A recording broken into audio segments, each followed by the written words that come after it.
start off, David Barnby was a local man. He did some research in his retirement. He wrote this book, he wrote some basics around the Constitution.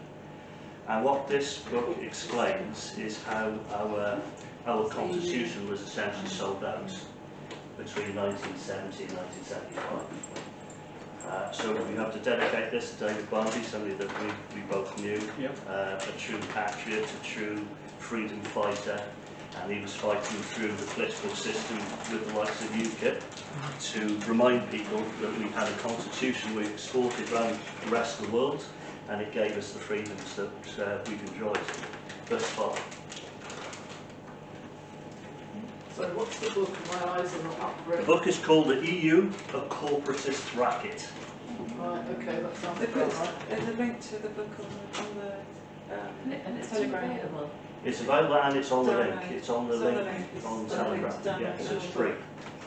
book. Yes, David has basically provided us with the download of the book, Oh, I think it was so you can read a it. PDF of the I think book. it's Sue. Yeah. Yeah. PDF? Yes. Yeah. So what it explains, David Barnby went through government archives after 30 years. So this information only became available in the early 2000s. And it's all government records, there's no conspiracy theory about it. I mean, I will actually read off, not just aspects of our constitution, but I'll read off some of the quotes made by MPs in 1971 who were trying to push this back and trying to fight, keep us out of the common market. And there are very good reasons for keeping us out of the common market and not very good reasons for joining it. You could understand, for instance, that at the time, post-Second World War, Britain had lost the empire, but they had 66 Commonwealth nations to trade with, free trade. No imports, no export declarations, there was no barriers to trade, there's no tariffs. So what did we gain by losing those 66 and getting tariffs against those 66 nations? At the time, the common market or European Economic Community was only 6 nations. It's not 27 or 28 that it is today. It was just 6 nations. And really it was based around coal and steel before it became the European Economic Community. So to start off with, we'll just do a little bit on the Constitution. So the way to think about our historic Constitution is that you have inalienable rights. They are God-given rights. And Parliament really had nothing to do with it, because the first time we see that anything of our Constitution written down is in the Magna Carta in the 1200s, long before Parliament has ever arrived. So then we start to see our Constitution being written in parliamentary acts, in such things as the Bill of Rights and the Declaration of Rights. And again, the attempt is to protect your rights. So by this stage, we've had 1,000 years, we've had kings and queens, and more recently we've had Parliament. And historically, people have fought in order to ensure our freedoms and to ensure that we have a constitution that protects our rights. What starts to happen, actually before 1970, we see such things as the 1911 Parliamentary Act, which takes away lots of our checks and balances. So the problems start before the European Economic Community. But for instance, we know that above the House of Commons you have the House of Lords, and we also know that when you pass a bill through Parliament, the Queen, as was, the King now, would ratify that. The 1911 Parliamentary Act ensures that the Queen, or King at the time, could not block any legislation that came out of Parliament, and neither could the House of Lords. They could debate it, they could put forward amendments to it, but they couldn't block it. That was probably the first time we saw some serious changes to the way Acts of Parliament were passed through Parliament, and the fact that the checks and balances weren't quite there. But what comes in 1970 is a completely different change to our Constitution. So we'll go through some concepts of the Constitution. Walter Bagot. Now, when a parliamentarian joins Parliament today, they are given Walter Bagot's idea, and that is that the ultimate authority in the English Constitution is the newly elected House of Commons. He said that in 1860 in his book called English Constitution, but it's against the Bill of Rights, it's against the Declaration of Rights, and it's against the Magna Carta. It contradicts all of those things. It contradicts the coronation oath and the Act of Settlement. So Thomas Paine said, "It's not for the benefit of those who exercise the powers of government that constitutions and the government issuing them are established." In other words, the constitution is not for government, it's for the people. The role of government is to protect the constitution. Now we know that our historic constitution isn't taught in schools, which of course is always the way forward if you want to change things. So our historic, rather than having a parliamentary democracy, which we have today, our historic constitutional monarchy, which protected our rights, has essentially been overwritten. So the idea of democracy sounds wonderful, doesn't it? But today you do have a situation where in principle you could pass pretty much anything through Parliament if you wanted, even if it's negatively impacting the people it's supposed to serve. So the concept of the Constitution, people have a say in how they are governed and how they are taxed. Or do we really have any say in the way that we're taxed? I mean, our Constitution is described as uncodified, so that means that it's not written in one place. It is written, the Magna Carta is written, the Bill of Rights is written, the Declaration of Rights are all written, and all the other acts of Parliament which would go and work with our Constitution are all written, but they're not written in one place. So the Magna Carta, the Grand Remonstrance of 1641, the Declaration Bill of Rights of 1688 and 9, and the Coronation Oath, all written but not codified in one place. So 1911 Parliamentary Act limited the power of the Crown, so the Crown could no longer stop bad legislation coming through. Parliament can now legislate whatever it wants, even if it's absurd. Backup is reading for new MPs, so in other words, Parliament is sovereign rather than the people. So they've turned that on its head. And what the Queen enacts in Parliament is law. So in other words, since the Queen, or the King now, rubber stamps anything that comes through Parliament, that is law, even though, strictly speaking, it's legislation. So Parliament can pass EU law. Pitt the Elder, referring to the Bill of Rights, 1688, 1689, instead of the arbitrary power of the King, we must submit to the arbitrary power of the House of Commons. If this is true, what benefits we get from the exchange? So in other words, if we're subservient to the King, we just swap that out and we're now subservient to Parliament. What is the point? What is the point of Parliament? Tyrants are detestable. But this is not the fact. We have the Magna Carta, the Statute Book, and the Bill of Rights. In other words, Parliament is subject to the Constitution. So the role of the Queen and the House of Lords subsumed as a result of Parliament Act 1911. MPs, Parliament lends them the powers, and they should give those powers back after their 5 years. They should not be handing powers to an unelected European Union. And Parliament has broken the Convention and the Bill of Rights. No foreign prince, person, prelate, hath or ought to have any jurisdiction, power, superiority or prominence within this realm, so help me God. The Act of Supremacy Oath. The Privy Council swear pretty much the same. Bear faith and allegiance unto the Queen's Majesty or the King's Majesty, and will assist in defending jurisdictions against all foreign princes, persons, prelates and states. Bill of Rights ratified the Declaration of Rights. No foreign power may have the right to rule over Parliament. Parliament does not have the right to diminish its own power. Parliament rules for 5 years and returns the power to the people. So the argument then in 1970 was that there would be no loss of sovereignty. None of this would be lost, we'd still have our own constitution, but they knew, without question they knew, that we were going to be signing treaties with the European Union, or European Economic Community as it was then. Not only will we be signing treaties there and then, but they knew what was going to happen in the future because they'd written it all down. And they'd written it down in a document called FCO 301048, so that's Foreign and Commonwealth Office. And David Noakes gave a commentary on this. Does anybody know the name David Noakes? Ever heard of that name? Quite an interesting character. Now, he was a member of UKIP, a constitutionalist, and clearly capable of commenting on these type of documents. But the first time I saw him, he was given an interview on this type of material, and he pointed out that having handed over power to the European Union, and since the Queen in 1957 had abrogated all her coronation oaths, she'd basically broken all of her promises, he suggested that the Queen should be, hung for treason, which I thought was, pretty good going, putting it out there.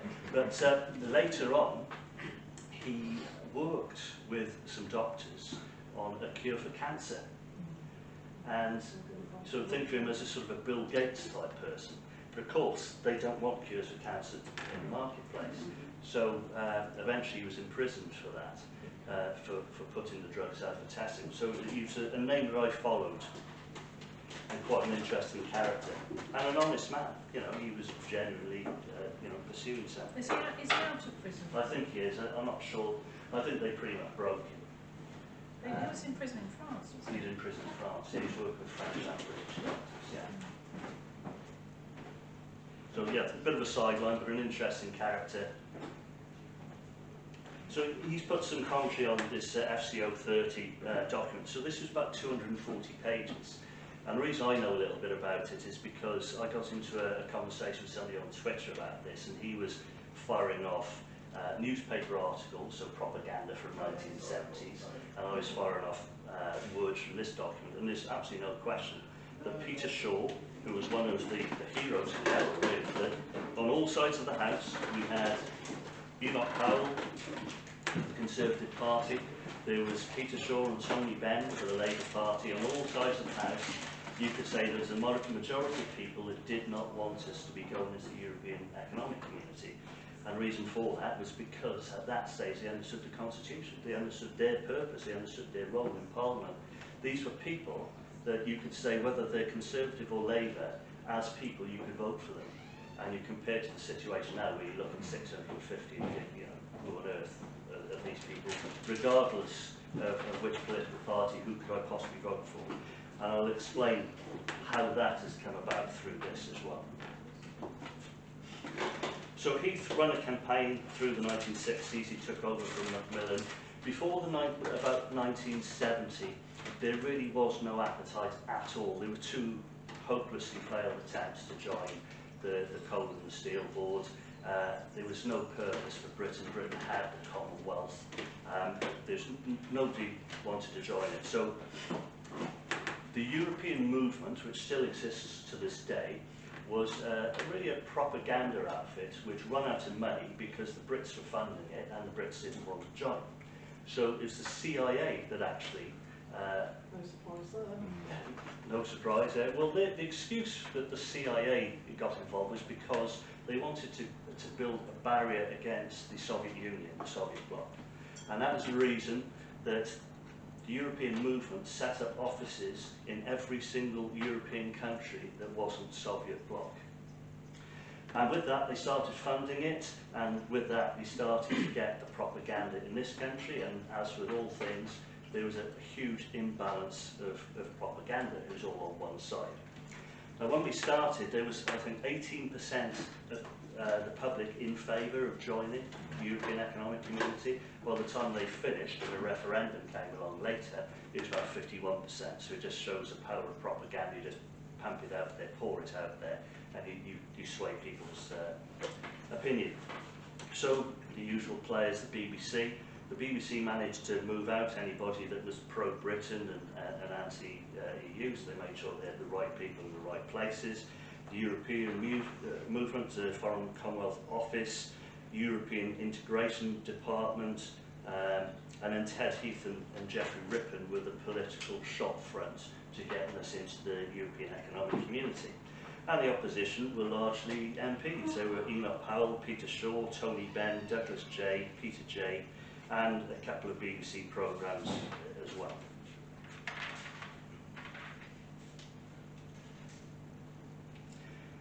The civil service. Now, one thing, when you read a lot of these documents, you'll see that the way the system works is that power is moved away from Parliament as we continue to sign these treaties, which is why, if you look at Parliament today, you can't tell any difference between any of the politicians, regardless of political party. They don't really have any power anymore. That has been put out to organisations like the United Nations, like the European Union. And then, if anything needs to be implemented within the country itself, it tends not to go back to politicians other than to say pass that statute through Parliament. The real work is done by the civil service, and that's why you have a huge imbalance of the number of civil servants versus politicians. You've got 650 politicians, you have 400,000 civil servants. So that is the way that they operate the system. So now you've got very little other than a show going on in Parliament, where they push forward legislation which has been decided outside there. So where does that legislation come from?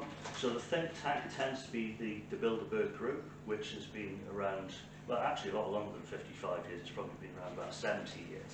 But they're just a think tank. They get anybody who is positive towards globalisation, anybody who is anti-globalisation and very positive towards a nation state. Enoch Powell would be a very good example. He was at Bilderberg in 1965. The Tories have been Bilderbergers since 1965, the Labour Party and Lib Dems since 1985. And this is why they think about the same policy. So then the question arises, well, who's going to implement it? That's where the World Economic Forum comes in. So they determine, because they've got all the big money there, they've got all the giant corporations to say, right, you're going to sponsor this and you'll do this. So Bilderberg came up with the ideas, and the World Economic Forum physically implements the agendas, and then they'll write the necessary treaties, and then they'll come back ultimately to our civil service, who'll do all the necessary paperwork to get things done.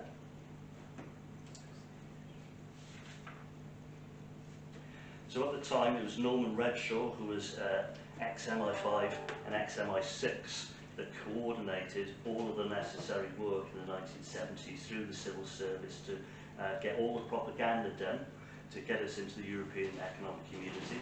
That propaganda was things such as writing letters to newspapers.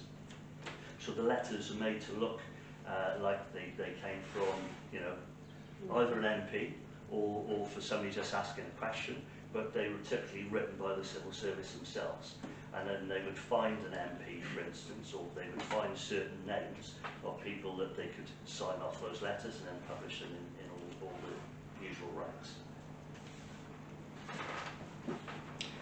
There's four things that were given up on joining the European Economic Community. So the first thing is the Constitution. That is unquestionably the most important. The second is the fisheries. So clearly being an island, we're surrounded by water, so under international law, the UK has always been able to fish its own waters up until joining the European Economic Community. That's always been a big anti-EU type thing, because we've never had the rights to fish our own waters since we've been there. The second thing is the common agriculture policy.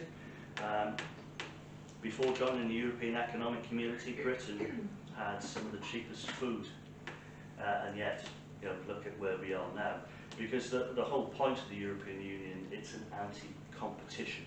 It's to level off all the competition. So in principle, it's like almost like a communist ideology that everybody, you know, pays the same amount for everything. And then the next thing is the Black Arrow space program.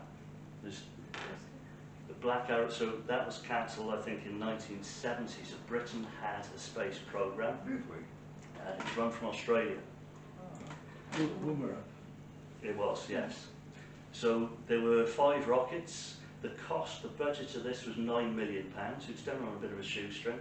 The first rocket was a failure. The fifth, by the time the fifth one, it was able to put satellites weighing up to 100 kilograms. One of them is still orbiting us now. And the fifth was successful. But the problem was that the French also had a rocket and satellite system, which was competition. So as part of joining, that was something else that we had to give up. And one of the things that Ted Heath had to do was to go to Parliament and said that the Black Arrow thing had been a total failure despite its success.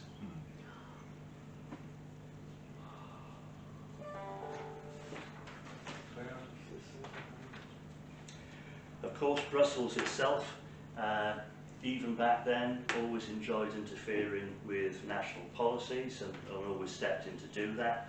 One of the propaganda ideas was around town twinning. So that really went wild in the 1970s because, particularly with French towns, I mean, I never understood them as a kid, the idea that you'd ever twin a town here with France. It made no sense at all, but it was all part of the propaganda machine to get us further aligned with the idea of mainland Europe. And then, of course, resisting the referendum on joining. The referendum happened in 1975. These debates were happening in 1970, 1971, 1972. And Geoffrey Rippon had to make sure that a referendum did not take place because he would have just lost. So the trick was to twist as many arms of MPs in Parliament to get what they wanted. And that was going to be a hard enough job because, again, it wasn't really the reason for Britain to be involved with a European Economic Community, bearing in mind that it already had these 66 nations as part of the Commonwealth. So this was the next thing, the parliamentary stitch-up. When they looked at the numbers necessary to get this type of legislation through Parliament, they simply weren't there on all sides of the House. Labour were in opposition. Labour didn't want to go in because, of course, they were trade unionists. They were trying to look after their own workers. Conservatives, well, they tend to know their own constitution. So again, it served no purpose. So it was necessary then to put as much pressure on their own MPs as possible. So they wrote a little report that said, okay, how many MPs are against the idea? So they looked at each of those MPs. They decided the pressure that could be placed on those MPs, which arms they could twist, they got some of them to abstain, a number of them to cross the floor, and eventually I think they won the vote with about 7 votes. There were a number of readings. If you click mute, it will stop you hearing it. On your volume up, volume down, there's also a mute button. Oh. Actually, on the keyboard there should be one. To find that. Should be right up near where the sound, you can put the sound plus or minus. There's also The mute, the sound is from me, not from anybody else on the Zoom call. Yeah, but it stops the notifications. Okay, Making it I don't know how to do that. Yeah, without switching the actual volume on.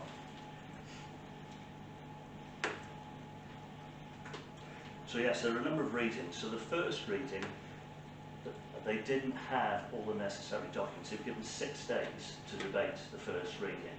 And that went through fair enough because there wasn't really that much to discuss. It was just, we know we're going to get a second reading, we know we're going to get more documents on the second reading, and then we can debate the thing. In practice, what happened, the first reading they had 6 days, even though there was no information. The second reading they had 3 days, even though there were potentially 1,500 pages of documentation that needed to go through. And then, of course, they started complaining, well, you're not providing us all the necessary treaties for us to go through, for us to make amendments against. And I'll come to some of the quotes from the debates. Now, remember, Geoffrey Rippon is with Ted Heath. He's trying to get the bill put through. So he defended the government's position. He said there'd been a decisive majority after the first reading. Peter Shaw of the Labour Party against. He suggested that the vote on the first reading had taken long before, and a further 43 volumes of material had been published. The first reading only gave us permission to continue negotiations. The second reading, we need to understand these 43 volumes. Geoffrey Rippon pointed out that no parliament can preclude the successors from changing the law. So the idea of this is you can't bind your successors. But the problem with that is you can see with all of these international treaties that we've written, that we've signed up to. For example, the Single European Act 1986, Conservatives. Maastricht Treaty, 1992, Conservative. Amsterdam Treaty, Conservative. Nice Treaty, 2001, Labour. The EU Constitution, which was the Lisbon Treaty, 2009. All of these things have been signed up to, and they always seem to be binding their successors. Enoch Powell pointed out that community law would take precedence over UK law, which of course it did, and does to a certain extent. No answer was given to him. Peter Shaw, Labour. The House only had access to the treaties a week before the debate. Are we to be imposed upon us a written constitution, a constitution that we did not write and did not help to write? People feel that they've been made subject to laws and tax, and they played no part in creating those laws. Both the UK law and government is undermined. The process is unconstitutional. Bert Oram. The government has disregarded what we consider to be the proper rights of Parliament to examine the whole question of British entry. Peter Horden. The country's vital interests would be overruled by other member states. But Geoffrey Rippon reiterated there would be no loss, no essential loss of sovereignty.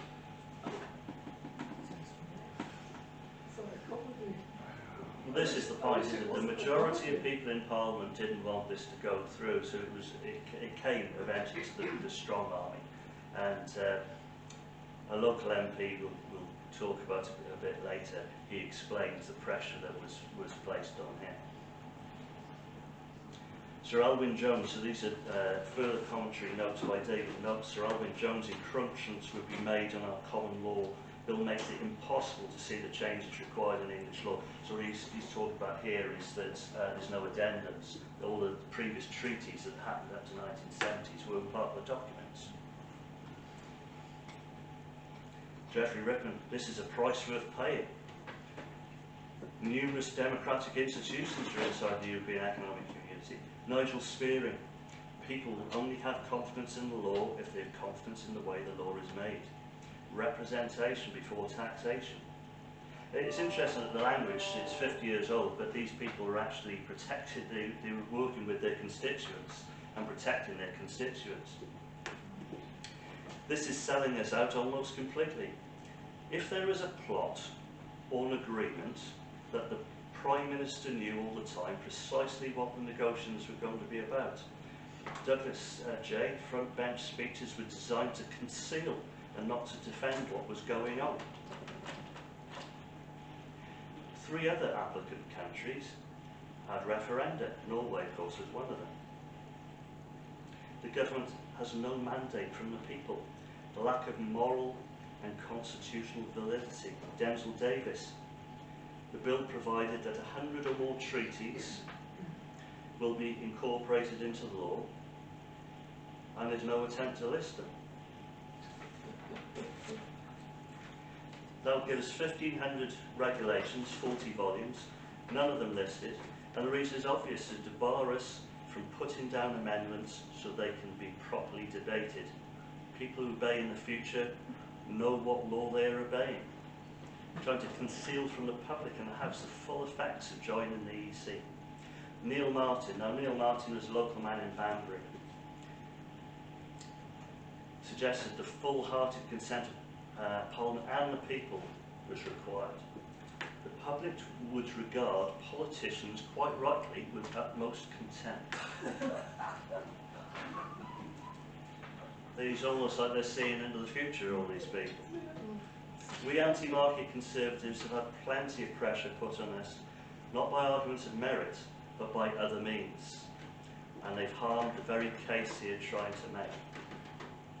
Now, it seems that people like Neil Martin, he was a Second World War hero. He was a parliamentarian from 1959. He'd won with a majority of 11,000 votes. We're now in 1970. He's against the common market, and it's very clear that he's saying that he and his colleagues have been taken to one side, stuck in a room and read the Riot Act. The whip is telling them which way they've got to vote, and he didn't give up, and a number of these people didn't give up, but of course they did get him out of his seat. His own party took him out of his seat in the end. So they swapped him out in order to get somebody pro-European. Yeah.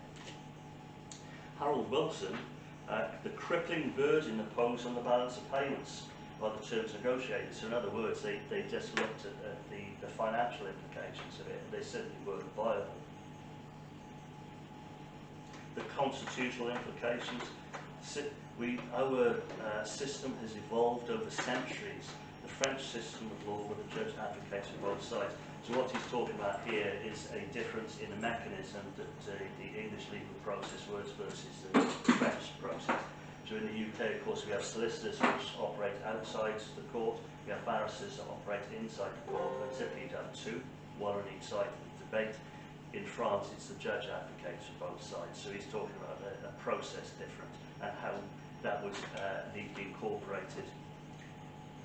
Tell you Taylor, the great pressure is imposed on my colleagues. Enoch Powell suggested that a margin bigger than 50-50 was required to safeguard, but the motion passed with 309 to 301 votes. So the question really is there any moral legitimacy in any of this? I mean, we have seen our constitution essentially written roughshod, replaced with a treaty, going back to the previous treaties as well, of course, up until 1970s. And then from there on in, you see more and more and more treaties coming in. And this is the reason that when you look at your parliamentarians today, they don't look like there's any difference between the parties, because in practice, they're not debating national law, they're debating how to implement international law into the system.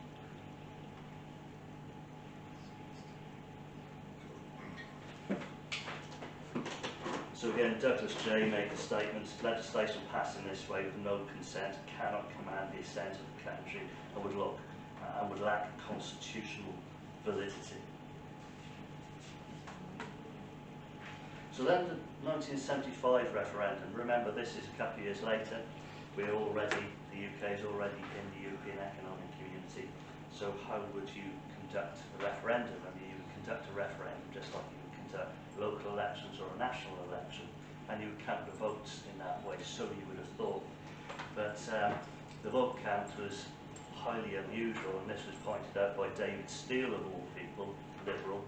David Steele was certainly later a Europhile, but he recognised that the count was completely rigged.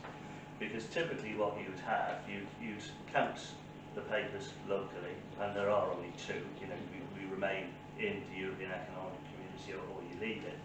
And those would be turned over in front of people. So, and if any paper was spoilt or if there's any question, you'd make sure it's on the right pile and everyone would be in agreement. But you'd be glad to know that the CIA were involved with this, and that all the papers were taken from all over the country down to Bill's Court. Oh, really? Oh my God.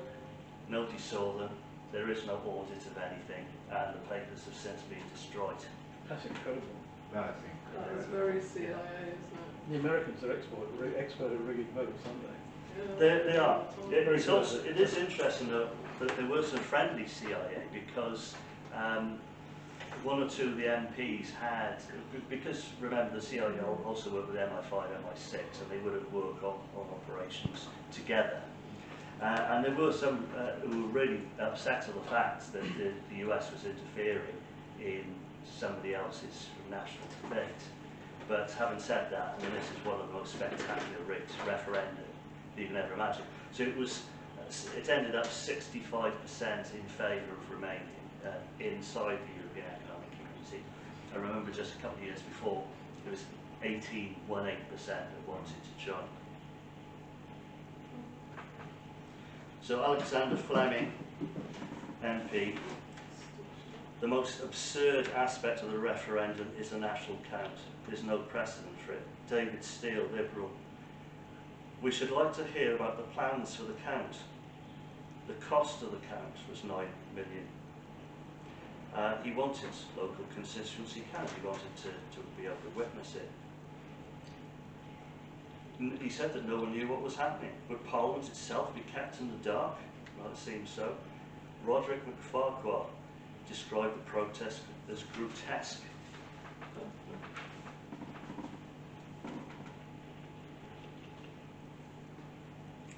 So, looking into the future, again, David notes, looking at Foreign and Commonwealth Office, that's FCO 301048 document, 240 pages, points out a few things which are going to happen in the future from these 1970s documents. Withering democracy and accountability, to reduce the real and substantial public anxieties over national identity and alienation from government. Therefore, it is completely understood in 1970s that the common man and woman would be alienated from government, and that their job was to reduce the public anxieties. The loss of sovereignty will, however, increase as the community develops. More treaties, they recognise who's going to come in. And there would be a closer union among European peoples. So I'm not sure there's actually a closer union among the peoples, is there? It's just political force. Britain's law will be subservient. Power of the European Court decision will be binding on all courts. So going back to the British Constitution, British foreign power is not allowed under the British Constitution. Predicting monetary and military union. Well, this is an interesting one because, of course, we had the ERM, the European Exchange Rate. That was a total disaster. We failed to take up the euro because Gordon Brown had 5 tests, he failed 4 of them. She missed, we dodged the bullet with that one. And then the military union, Liz Truss has signed us up to PESCO, so it's taken, what, 50 years to get that far? But they saw it 50 years ago. An effectively harmonised economy, fiscal and monetary system, fairly closely coordinated and consistent foreign and defence policy, essential aspects of sovereignty, both internal and external, would be indeed increasingly be transferred to the community itself. There's a paragraph on disinformation, in other words, how to, if anybody is coming up with any arguments against any of this, how to quell the so-called disinformation. All political parties will not exacerbate public concerns, and what they're saying here is that if the European Union makes a mistake, political parties will take the cap for it, they'll take the fall for it. So if you look at the newspapers, for instance, Brexit is to blame for everything, including any mistake the European Union makes, is Brexit. But if you think about it, the whole Brexit is a problem debate is nonsense, because if the European Union didn't exist, Brexit couldn't possibly be a problem, but it's always attributed to Brexit or a political party. So the UK has to take the blame for all things European. There's a transfer of the executive, erosion of sovereignty,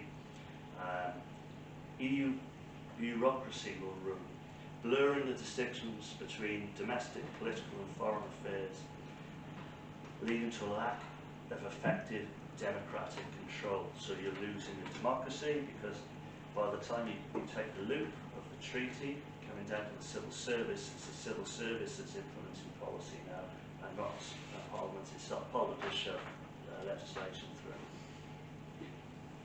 British officials assuming political roles, so that's the civil service. They will develop wider powers. Strengthen the EU organisations. They'll adapt institutions and policies in the UK and Brussels to meet and reduce real and substantial public anxieties and national identity alienation from government. So in other words, you're going to lose national identity, you lose the content of the nation state, and this is why, you know, a lot of culture and history is all being eroded. This is the reason that, of course, they're not ever talk about their own constitution. Once a regulation has been made, there's no room for parliamentary action. You have to take the regulation as it stands. Now, MEPs do not take part in proceedings, so we're almost getting to a point where that's like the House of Lords. They used to. The House of Lords used to be able to do much more than just make amendments. It used to be able to block legislation. Now you've reached a stage where even our MPs are like MEPs in that they're not putting forward their own bills, in Parliament. They're not putting forward their own acts of Parliament anymore. They're just taking them from these supranational bodies and passing them through, even if it means passing them through in the middle of the night.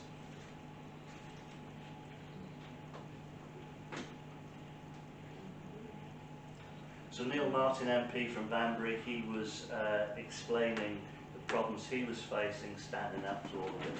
And Enoch Powell was another good example.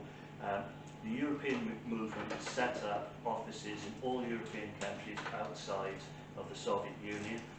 Enoch Powell did a speaking tour in many of the countries, not all of them.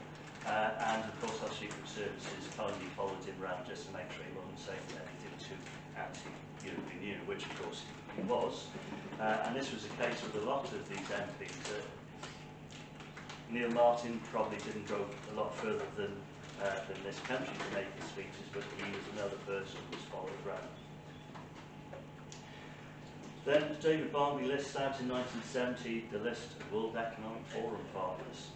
And you can imagine it's a who's who of great big corporations, oil companies, banks, all the big boys, a couple of politicians, maybe a couple of academics, but in the main it was huge money.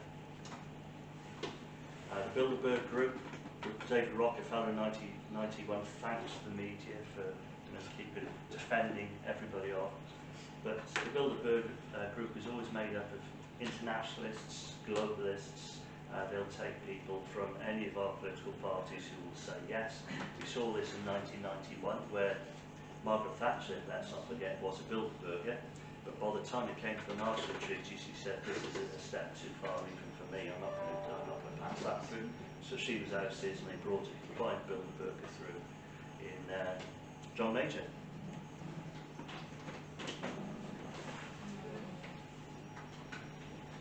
Any questions? It's like a steamroller, there's nothing you can do. You just watch it and it's just horrific. Yeah, they'll do whatever is required to move it forward. Is there an argument for saying that everything that's happened since 1970, whatever it was, is actually illegal? Yes, So but you could say none of the stuff since then really in law counts. yeah, you could, but you would need a majority to say it. I know, but very difficult. But Yeah. if there is an argument there, Yeah. I mean, you can absolutely argue that this is all completely illegal yeah. under the Constitution. Yeah. But this is the reason, if nobody knows the Constitution, it's not taught, and the David Barnby's generation, who do understand this, have become less and less, then you're in a situation where we have a new Constitution now, and it's a Lisbon Treaty, whether you know it or not. And this is a problem, as you reel off some of these names of the treaties, and who would know any of them? Who would know what's in any of these? What's in the Single European Act 1986? What's in the Maastricht Treaty? What's in the Amsterdam Treaty, the Nice Treaty? I mean, I know a little bit about the Barcelona Declaration and the Marrakesh Declaration. We'll talk about that in 2 weeks' time, because that's to do with migration. But most people, these things are passed, and then they're passed through our own parliament, and nobody knows anything about them. Can I just ask about the recent amendments that they were going to add to the, was it the WHO or WEF, and we campaigned against them? Yeah. And I saw that the British Parliament actually voted against them in the end, so that they didn't become part of our laws and constitutions.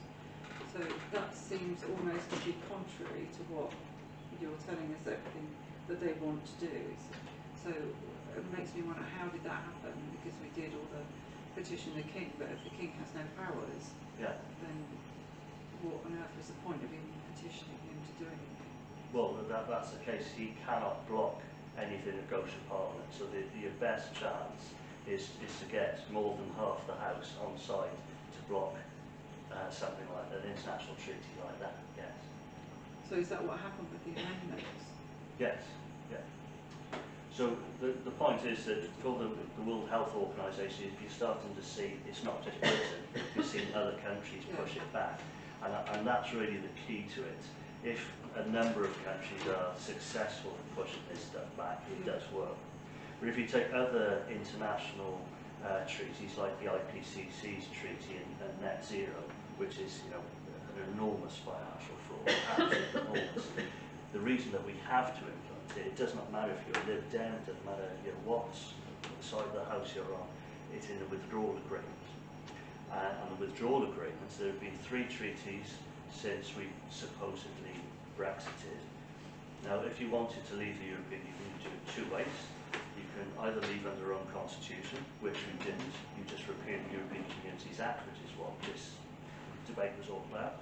Just repeal it, you're out.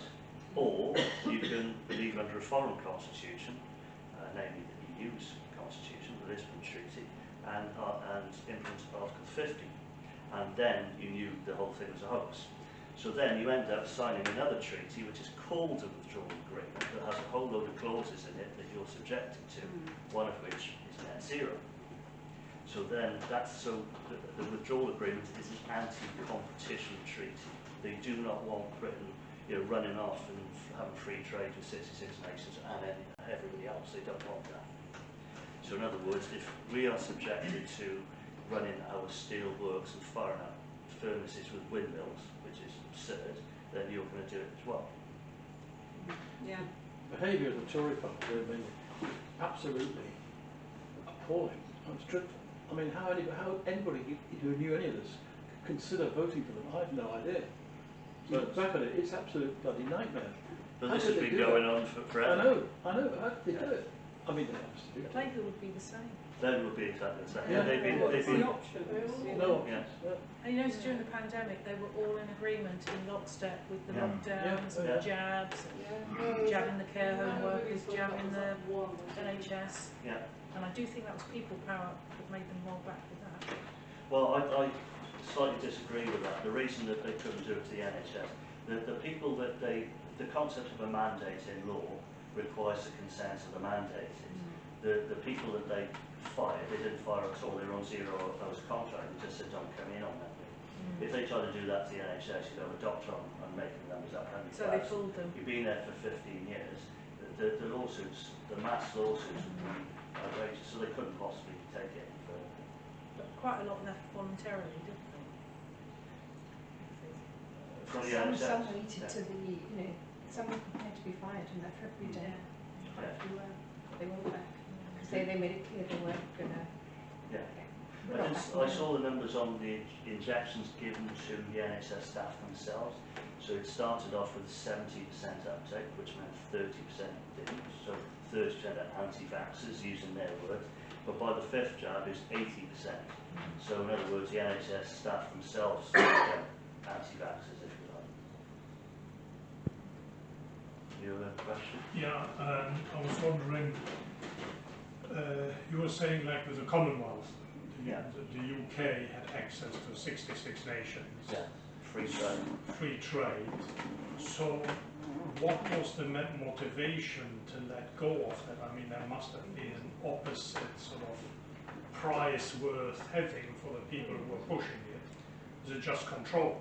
Is it just control? What I noticed as a teenager looking at Parliament, when you looked at Margaret Thatcher, Geoffrey Howe, Ken Clarke, these type of people, that they see the amount of money that would buy a politician, and it seemed to be quite open, was about 450,000 to 600,000 a year from British American Tobacco or the Carlyle Group or organisations like that. Interestingly enough, it's about the same amount now, despite inflation and tax increases. Also blackmail. Yeah, and blackmail, Because of course, yeah. Ted Heath, from what we know, was a paedophile. Yes, There's deaths yeah, of young boys around him, so he would have been in position because he was very, very blackmailable. yeah. So in So 1960, he would never probably have an opinion or ever just do what he was told. precisely, yeah. So for example, if both Ted Heath and Enoch Powell were building burgers from 1965, we know that Enoch Powell would have staggered out of those meetings, not being able to believe what he was hearing.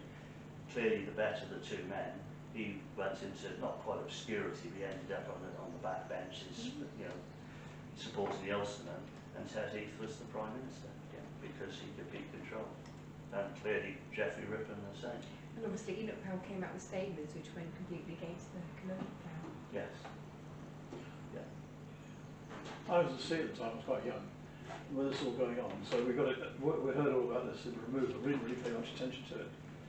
But when I was first went to 1963 or 70, you could go anywhere. I mean, if I wanted to go to New Zealand, just go and plane go to New Zealand and get off at the other end of my British passport, it's fine. Australia, Canada, you name it, go anywhere you like. And then suddenly, around the early 70s, that all stopped. And I first came aware with it. I joined a ship in Australia, through down Hong Kong, and suddenly they wanted my passport in Australia, and they took my passport off me, and they said, you'll get that back when you sign on the ship.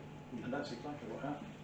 And there was a lot of very bad feeling in places like New Zealand, because they'd just been literally cut off. Yeah. They were literally cut off. Yeah. We had a huge trade in freezer boats and cooler boats running between the Australasia and here, with meat and fruit and vegetables, all just stopped. Yeah. And these people were left spinning in the air. But none of us knew what had happened. We didn't really know what had happened. We just knew it had happened. Nobody had asked us. Yeah. Nobody had a clue. I mean, it's just dreadful. It's absolutely appalling. Edward Heath should be hanging on a rope at the end of a lamppost somewhere. You know. I know. He's dead now anyway, so. Just as well. Well, David Barnby mentions a Prime Minister in the waiting long before my time, Hugh Gateskill of the Labour Party.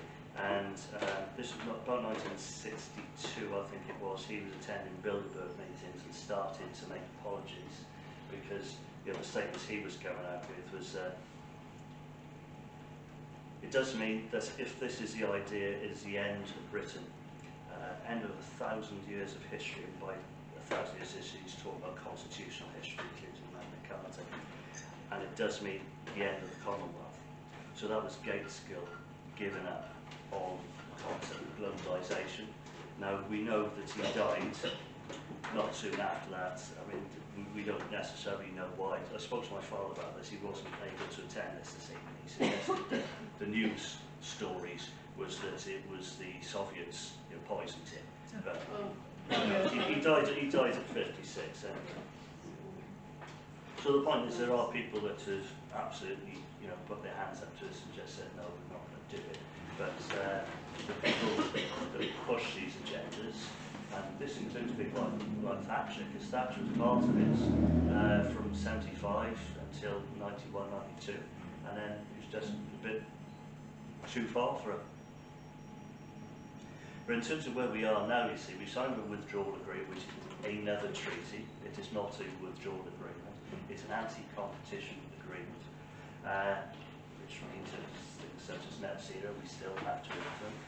Then we signed another treaty under Liz Truss, which is probably why they got it written out really, really quickly. Exactly, they sort of said whether they could do that, and they Actually signed PESCO. So PESCO is the bit around armed forces. So Army, Navy, Air Force, nuclear deterrent, MI5, MI6 are now essentially under the control of the European Union, even though we're supposed to have left.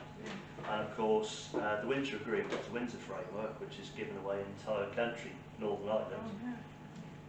So they've signed 3 treaties. They're not going to stop signing these treaties.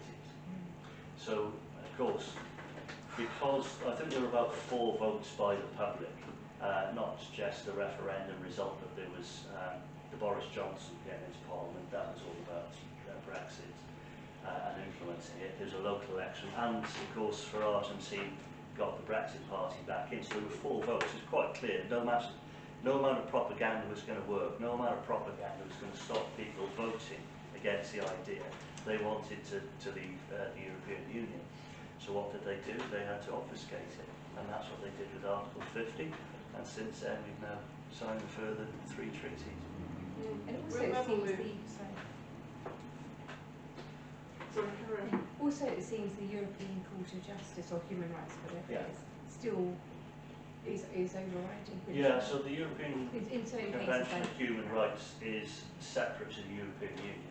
But the reason a lot of these institutions, Powell actually gave some good talks on this. He said, look, the difference between Britain, in the Second World War, the difference between Britain and the European mainland is, we were an island, basically the UK was used as an aircraft carrier, was it, for the United States. But what remained intact were its institutions, including such as Parliament. Mainland Europe has all sorts of problems with socialism, particularly communism and fascism, and all the necessary wars on the mainland. and therefore they required new institutions. So one of these institutions morphed through the European Economic Community into the European Union. The other was the European Convention of Human Rights. Now, going back to the concept of the UK's constitution, you have to consider you have God-given inalienable rights. So in Europe, which it was a British idea actually, but in Europe the idea was that we will now give back to the European mainland these rights that they've lost as a result of the war. But the problem with human rights, and in the United States I think they call them civil rights, don't they? The civil rights movement. They're man-given. And the problem with that is if, you know, the Lord giveth and taketh away, then government can take away. So where we find ourselves with the European Convention of Human Rights is that if we stop votes as an example, we would almost certainly lose a case in the European Convention of Human Rights in their court. Now you could do as the French, you could just ignore it, or you could just say we don't need any of these human rights since we have our own inalienable rights protected by the Constitution. So Britain has never really needed the European Convention of Human Rights, and also it's morphed way beyond a European convention. Now it's a United Nations type convention when you look at the migration that's happened. So in terms of stopping the votes and turning them back, you know, I think it was Reform suggested that you would leave the European Convention of Human Rights and just use the Safety at Sea Act to tow the votes back. I mean, all the legislation's in place. I mean, the problem with the UK is we've got too much legislation. We've got UK legislation, European Union legislation, we've got, you know, it's all over the place, we've got way too much of it. It's stuffed actually, basically. Well, yeah, unless you either come up with a different system or infiltrate the system that we've got and repeal all this stuff. It's quite interesting, the Independent Alliance, they had a final policy on their sheet, and they said we will review every single act of Parliament back to 1900. Because they know what's going on. I really good knows the Constitution. If somebody's prepared to read this stuff, then it is there for all to see. Who is that, the Independent Alliance. So they're looking for independence to stand in various elections and build a presence. But yes, if you go to independentalliance.org or something along those lines, you'll see their policies. So there are organisations out there that are prepared to fight it. But the biggest problem is people don't understand the Constitution. Because why would they? They're not taught it in school, they're taught something entirely different. They're taught to, you know, go down on bended knee to the European Union. And if not, you're a racist or, you know, whatever else they call it. Maybe so, I mean, I'm sure it's probably happened, but maybe somebody could publish a sort of lightweight history book in colour, I don't despise colour or pictures, that goes through all this. Yeah. And then just print millions of copies and distribute it everywhere so that young people understand it, anybody can understand it. And just put it out there. I don't know what effect it would have, but have some. If you had enough of it. Plain English as well. Yeah, plain English, yeah, absolutely. You just needed a TikTok influencer. Yeah, that's it, yeah. It wouldn't be that hard to do. No. It wouldn't be that hard to do. Yeah. Once you got it in PDF or something, then you can print it as many copies you like, wherever you want to do it. But the problem is now that you have people who are so set in certain ways of thinking that to get them out of that is very, very difficult. You might not, but the younger people might take it on board. It goes on TikTok, really. Because there's so much bad information, good information, but quite a few people do learn an awful lot. Yes. I do, I learn a huge amount. I'm not really on it, but people are learning interesting things. It's Good health really things. useful, really useful. Yeah. So that would be the way to reach younger people. Definitely. Because it's got a full range of age of people on it. But what's this thing? TikTok. TikTok, yes, yes. I don't decry it, but in fact actually it would seems reach to be the best platform at the moment. I've got it the on my least thing, but infiltrated. I've never really looked at it. So I'll have to. Yeah, I mean it does end up being, you end up getting the information because of what you click on, admittedly, but there is a lot of really useful information out there, or links to useful information. Well, I think all the information's out there, but it's not coalesced in one place depending on what you want to say. I bet it's true, it is. I It's an interesting thing that Starmer wants to give 16-year-olds the vote, Yes. and that blocks the independents. I think that's why they're doing that, aren't they? To try and stop any independents from ever getting into Parliament again, because they'll be so wokeified and propagandised with all the net zero stuff.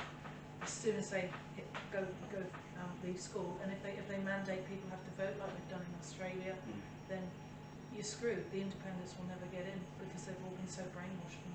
Well, independents are going to struggle to get into Parliament anyway. Yeah, they always have done. Yeah.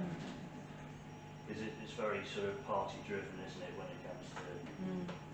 and even now, the big problem is, it's always been a case of who do you least detest, but right now, I mean, it's abysmal, isn't it? And... all of them. The idea that King's Council, Keir Starmer, represents the working people of the country is just amazing. Well, he was asked the question, wasn't he, what do you prefer, Parliament or Davos? Which is a World Economic Forum. There's an image going around that came up on TikTok of Keir Starmer as an adolescent hanging out with Jimmy Savile. Yeah, I think that. He gave Jimmy Savile a fair run, didn't he? Was he director of public prosecution? Yes, he was, yeah. They didn't prosecute Savile. That's They had plenty of information. No, they just gave them a knighthood.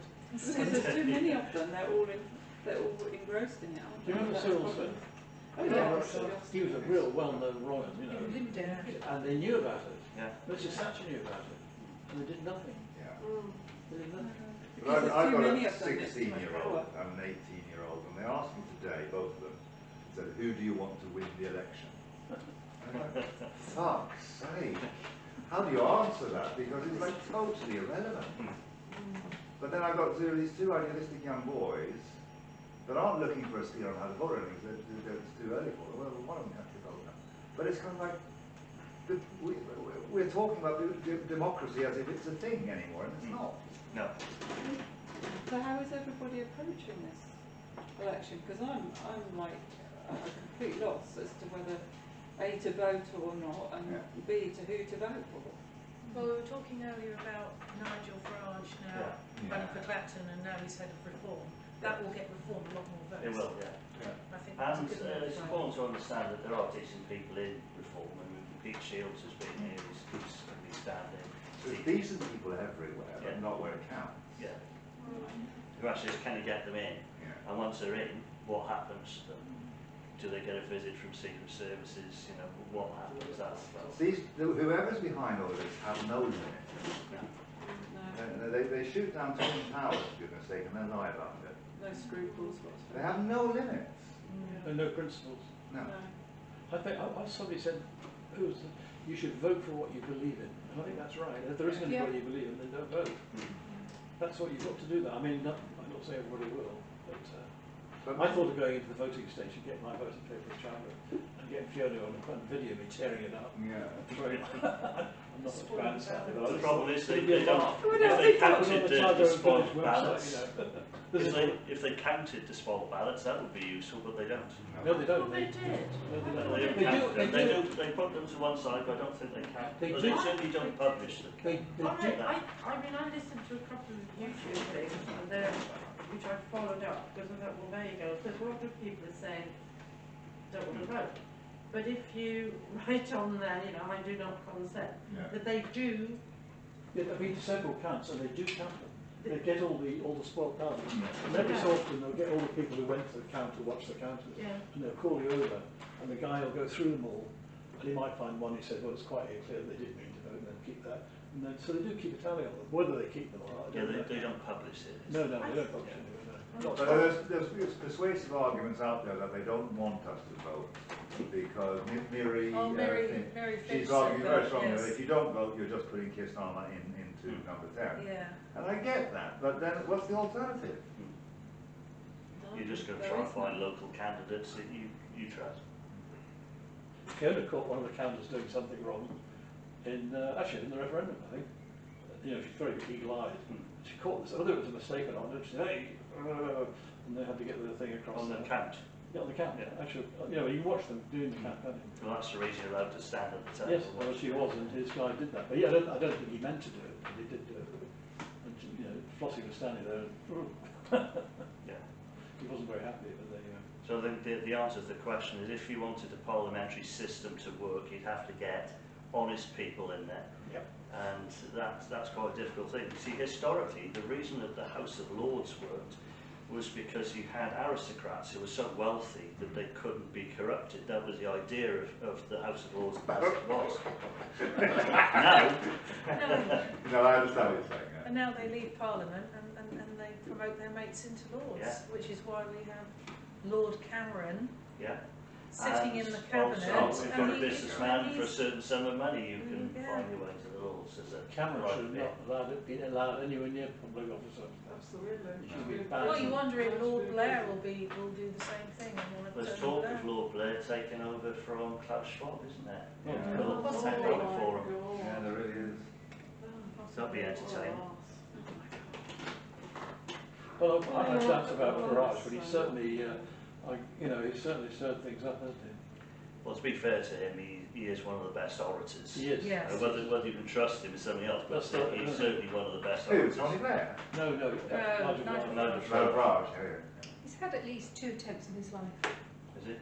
Yeah, because there was a helicopter accident, first one, and then I think there was a car accident. There was a flying accident, wasn't there? Yeah, sorry, yeah, the flying accident. Well, and then today there was the And- milkshake. Did 2 milkshakes. And there was also quite a bad car accident. He was like rammed off the road. So forces want to kill him. And he's been in the background of politics, hasn't he, for about 5 years or so. Yeah, He that's hasn't, right. hasn't done great. And it happened really quickly, this, didn't it? Yes. If he wasn't a raving narcissist, he wouldn't have got where he is. But you have to be like that to get there, don't you, to do what he's doing. You I can't don't beat think them, none you of us have to could do it. join None of them. us could do it. I don't think at least I couldn't. I don't know. Because there were people outlining a scenario where he was over here and Trump was over there in America, and the two of them sort of being great chums. Hmm. My wife told us Well, the States- she thought that Trump had told Farage to get back to Britain because he's very pro-British. And I think there's some mileage in that. The States is Well, he in is, no 'cause worse he's half- shape. He's half Scottish, Trump, isn't he? Yes, yeah. His mother was Scottish. He's got a Well, lot so- of loyalty The to these States islands. is in no worse shape than Britain. Obviously, it doesn't have. I think European- states are worse. Yeah. I But mean, it's- I've been going if over you look to... at the way the legislation operates, Yeah. they've got the same problem. They've got Oh, yeah, yeah. they've got a codified constitution, Oh, geez. and they're still trying to undermine Yeah. it. They're undermining their own amendments, aren't they? Yeah. But I mean, America is worse than over here because I've been over there 3 or 4 times last year working on my little boat. And you go to the supermarket and you fill up your things with, one, it's all poisonous and shit, terrible quality food, and it's so expensive, it's ridiculous. Yeah. And people over there are struggling. They're all just living it up on credit. Canada, the prices are shot through the roof, all the West. Yeah. They're doing it deliberately. Australia, Yeah. New Zealand. It's pressure on ordinary people. Well, we've had the pandemic and now we're going to have the famine, aren't we? Yes. Yeah.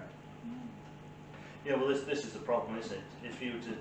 If Labour Party got in, it doesn't frankly matter who gets in, but if the Labour Party gets in, what crisis would you bet on coming next? Will it be a financial crisis? Will it be a war? Will it be a civil war? Bird flus. Yeah, you can take the pick, can't All you? of the above. Yeah, yeah. Definitely. Yeah. Talk I went to a lot. Some people still saying fake alien invasion, which could be. The holograms are that good. I went and saw ABBA Voyage because my sister wanted to go and see it. She offered to pay for it for my birthday, and the holograms were scary. I mean, when they had the close up on the screen, their eyes looked dead, but they were, when you saw them in a distance on the stage, they were pretty impressive. These holograms, quite scary actually.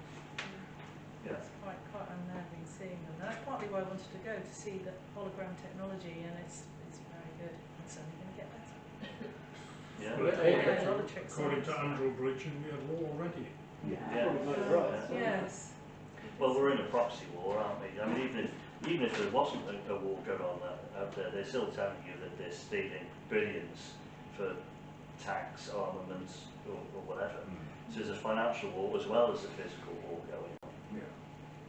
There's a friend of mine who's also awake but lives further away. She sent me an article through Telegram about all these huge, hundreds of boxes of food aid that were just being knocked over and discarded and it was all footage where just all these cans have been run over in the street. It's in Ukraine or where? I think it was Gaza. Okay. It was in Gaza. Yeah. The point is somebody's made money out of it. I mean, you saw that in the pandemic. Massive amounts of money out of Yeah. it, and of course they. But they were get just piled up on funded, the side of the road and people were ignoring it. and they don't and get running them funded, over they and don't stuff. get- I think I saw that. Mm. So the point is somebody's paid for all of that material. Doesn't matter where it goes. Somebody's made money out of it. And you saw it in the pandemic with masks and all the various frauds. I'm still very interested in the spreadsheet, which is a track and trace spreadsheet, which was going to cost 37 billion. Yep. Yeah. And a spreadsheet only has tens of thousands of rows in it, so you can't put large numbers of people in there.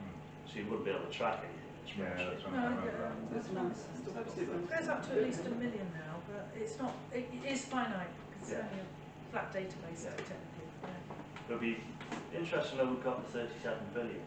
'Cause that's a lot of money. There's a lot of money So fair for enough. a Like spreadsheet that doesn't work. And they already had, they just rolled it out just like that, they'd already pre-planned it, just like the NHS Act.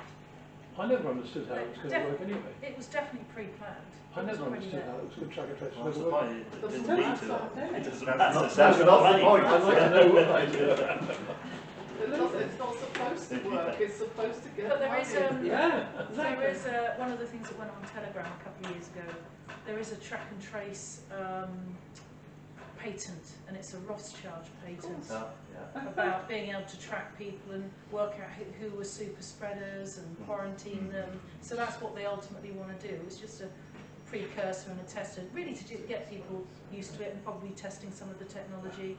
But there's a patent out there that they basically want to track and trace us, so that through the wearables they'll be able to know where you've been and who you've possibly passed on any virus to, and then they'll quarantine you and lock you down, and that's what they intend to do in the future. I think they're only interested in the super spreaders of misinformation. Yeah. Just pre-vaccinate They'll probably those. rig it for us. Yeah. Yes. And you never Don't want to care be, about the virus. and you never want to be, you never want to be a joint holder for patent with Rothschilds. You never want to be the other patent holder. No. Yeah. MH370. So I think the estimate for the cost of the whole pandemic just for the UK is about 400 billion. So that's taking the national debt up to 2.7 trillion. Yeah, don't expect any pension. Well, that's another important thing. Everyone can mention.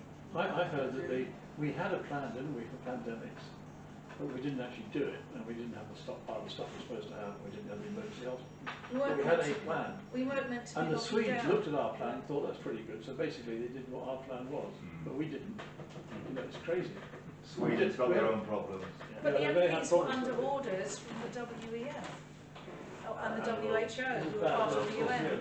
So it's And again, you see WHO, that WEF. It's when the you stand number at one the country in World Europe Health now for Organization, which cancer. Belarus is, Now being so Belarus raided. could have taken, I think it was $800 It million was always dollars used to be, it was a really and class. just declared No, the it's pandemic. all- The Prime Minister 50% non. or President refused to do that. Huge amount Well, of it's not money. stupidity, it's a It's tax. just easier to go there.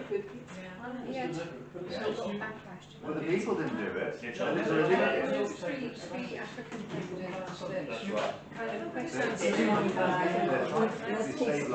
let's stay with David for a minute. Sorry, yeah.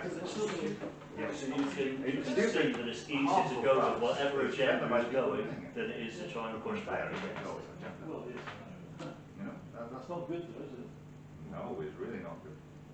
So why do you think they took out David Amos? Because that was definitely a false flag, and they obviously wanted to take him out. So Dave Davis, who was the background. The Southend MP. You know, he supposedly got killed by a terrorist who went into his surgery, and you never heard anything more about the terrorist. And it took ages for them to treat him, and it was all very odd. So I think it was a false flag. I think they genuinely took him out. He was one of the good guys, Yeah. very well liked, very well respected backbench MP. At one time he wanted Tony Blair impeached, but I wondered if it was just to ramp up the fear, the terrorist fear that they like to keep. I know that the previous one, the Britain First one, that was as a result of exposing the white hats, is it the white helmets, the United Nations? Yeah. Ahad was allegedly bombing and killing people with certain gas. A whole load of information came out on YouTube. People are just filming with their phone. and they were just photographing bodies, live bodies, which was sort of twitching and getting ready to be photographed for the propaganda. And a lot of that had gone out for a space of a week, and then there was going to be a question in Parliament about it, and then that was the end of that MP. So Sorry, again, it's David, like we kind of derailed your presentation, I feel a bit. I don't know well, if any yeah. questions? Okay. Have you, where did you get to on your, Yeah, well, I think that's pretty much it now. We've got the rats is really about anybody who obstructs the process, and which is really what we're talking about here. Anybody that obstructs the process, one way or another, gets removed, whether it's Thatcher, thanks very much, but you, after your Bruges Group's speech saying that you wouldn't sign the Marshall Treaty, you just remove them, whether it's MPs who are more vocal again, then anybody just gets removed. And this is the way the European Union has operated. It's the way the United Nations operates. It's the way that the Bilderberg Group and the World Economic Forum, if you're not part of the group, you're not part of the group. If you're a nationalist, thank you very much, you won't be attending here But again. does this track up then to the black nobility or the Jesuits, or where is this coming from? Who's giving the orders? Well, yeah, that's a difficult question, isn't it? Yeah, because they're hidden It away. ultimately would. You'll never know. And the Freemasons, a lot of Probably the the elites. Freemasons. So it's a hidden Yeah, map. but the Freemasons are probably a little further down the Somewhere in the chain. banking system, I should think. Yeah. Yes. Yeah. Yeah. You just Charles don't think Russell, The banking J.P. system Morgan. really runs everything. Once you Yeah. work the banking system, that one, maybe the central banking system, that's the ultimate fraud, which allows all the other frauds to happen. You just don't think so. Years ago, there was a thing called the Guildford Show. So it still happens, wars and stuff like that. And we went to it, and Nigel Farage was there with a UKIP, little UKIP tent, and we went because we were in his sidekick. And well, Farage was not well known then, but anyway, he was standing in front of this marquee, and this guy came up and said, "What would you do with illegal immigrants?" So it's still an issue there. And I thought, well, illegal, clues in the word, isn't it? Illegal, you deport them. That's a simple thing. And Farage would not answer this question. And he dickered and bickered, and well, we have to do this. And oh, for Christ's sake, what? And I said, you deport them, don't you? And Nigel told me, shut up, Howard. I said, what's the matter with you? And after he goes, that was a Times journalist. And I've thought about that since. Because I got a phone call on the way home about being rude to Nigel. But I thought about that since. What you've been saying about people being taken out, maybe it wasn't a time. Maybe Nigel, he knew that if it was dangerous ground that he was treading, and that if he could get that up to that. And I think that's what happened. But yeah, somebody like Because he couldn't say to me, Howard, shut up, because they're going to try and kill me or something. But, Yeah, you just had to shush it in Yes. some way. yes, he did, yeah. well, David Barnby used to send me all sorts of information, including information on Nigel Farage's background, for instance. So the moral of the story is not absolutely nothing illegal. It's not nothing like that. But the point was that if the press got hold of it, which they would obviously have, because if David Barnby had that information, the press would have it, MI5, MI6 would have it. So, I would have thought that he steered down certain routes as well. Because if you look at UKIP, the history is a bit like the Bruges Group. The Bruges Group are ridiculously tame now, but they were constitutional lawyers. They're experts in law, in constitutional law, and they were just created a cul-de-sac out of them to take anybody who's actually conservative. You stick them over there, call them loons, and the Tory party just become left-wingers. Bruges Group, actually, during the referendum, they did produce some really good literature. Really good, because we've all load of it. Very good. I don't know what they're doing now, but yeah. Oh, they're still around. They're not very effective.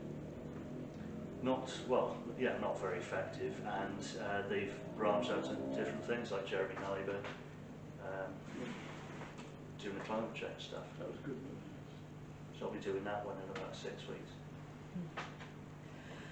I'm just going to ask if Suk or Camilla, Sophia dropped off, I guess, if they have questions. Do you, Suk, do you have questions or comments? Or Camilla? And I'll let you come off the mic. Suk. No, just I dropped off a little bit, and that was really good, so yeah, no, thank you. Welcome. And I don't have any questions, but it's fantastic to have the Zoom facility. I've really enjoyed being able to hear the talk because I wasn't able to come, so thank you very much for organising. Great. Glad you could hear. Glad it worked out. Any final questions? Thank you.